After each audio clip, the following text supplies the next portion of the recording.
Assalamualaikum warahmatullahi wabarakatuh. Selamat pagi, selamat siang, selamat sore, dan selamat malam buat teman-teman yang ada di luar sana, yang ada di rumah, yang ada di jalan, yang kerja, dan lainnya. Tetap jaga kesehatan, tetap jaga kebersihan untuk menghadapi dan mengantisipasi terjadinya terjangkit dari wabah COVID-19. Nah, untuk selanjutnya saya di sini akan menjelaskan tentang akad waktu. Dan untuk selanjutnya di sini saya akan memberikan sedikit ilmu pengetahuan saya tentang akad hawalah. Nah, akad hawalah itu apa sih? Berdasarkan dari maknanya, akad hawalah berarti memindahkan atau mengalihkan.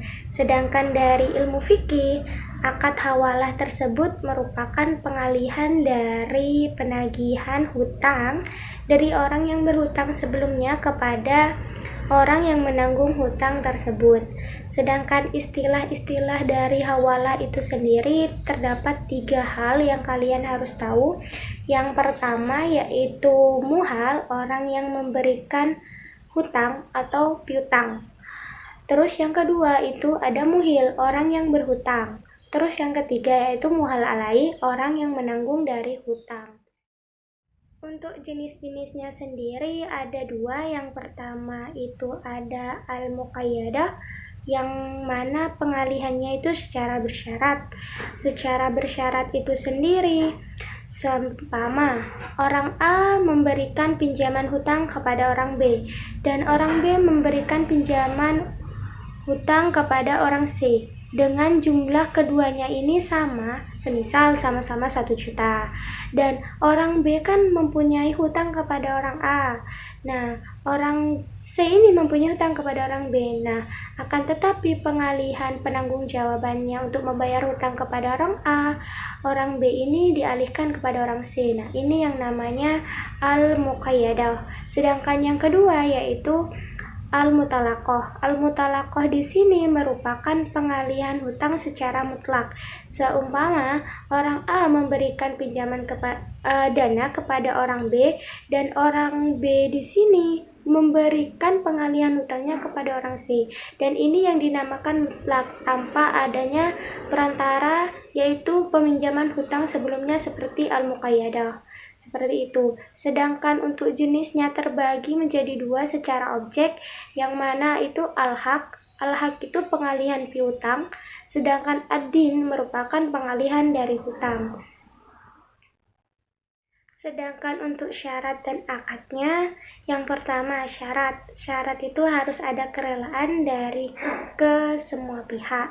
Terus yang kedua yaitu pengetahuannya di sini antaranya yaitu jumlah jenis dari hutang yang diberikan oleh muhal atau piutangnya.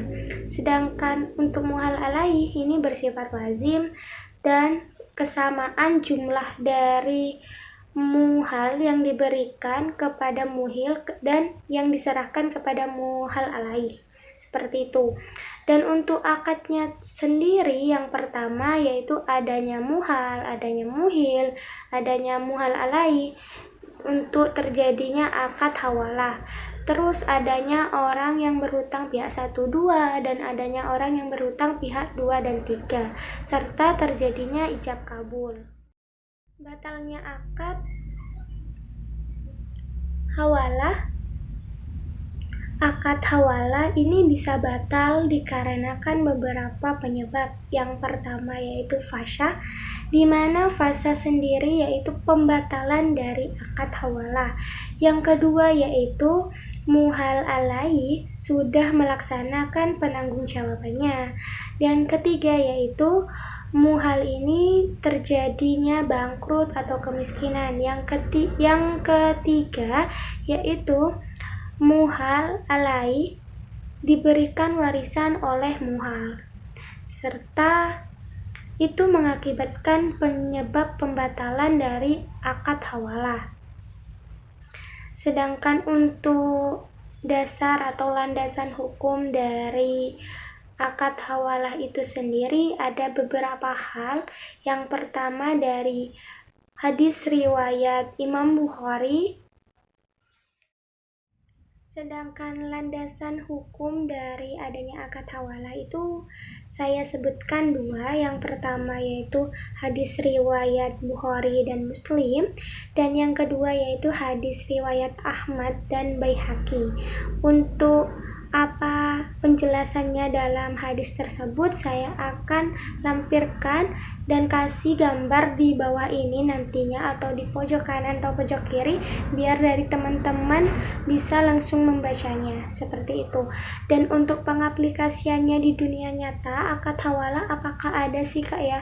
Ada, tentunya ada. Dimana saya contohkan di salah satu bank, yaitu bank syariah, yang mana bank syariah tersebut dapat memberikan modal bagi pengusaha. Semisal pengusaha bangunan kekurangan dana untuk mengambil barang-barang yang seharusnya dia supply untuk konsumennya, sedangkan dia kekurangan dana seperti itu. Jadi pengusaha tersebut meminta bank untuk memberikan pinjaman terlebih dahulu, semisal diberikan waktu jatuh tempo 2 bulan, maka pengusaha tersebut akan membayarkan uang tersebut dalam jangka 2 bulan selanjutnya setelah barang itu sudah terjual. Jadi dengan adanya akad hawalah di sini akan membantu pengusaha dalam mensupport kegiatan usahanya sehingga tidak macet dan tetap berkelanjutan. Untuk dari akad hawalah cukup sekian dari saya. Wassalamualaikum warahmatullahi wabarakatuh. Dan jangan lupa klik tombol like, comment, subscribe, dan klik tombol lonceng di bawah ini. Oke, terima kasih.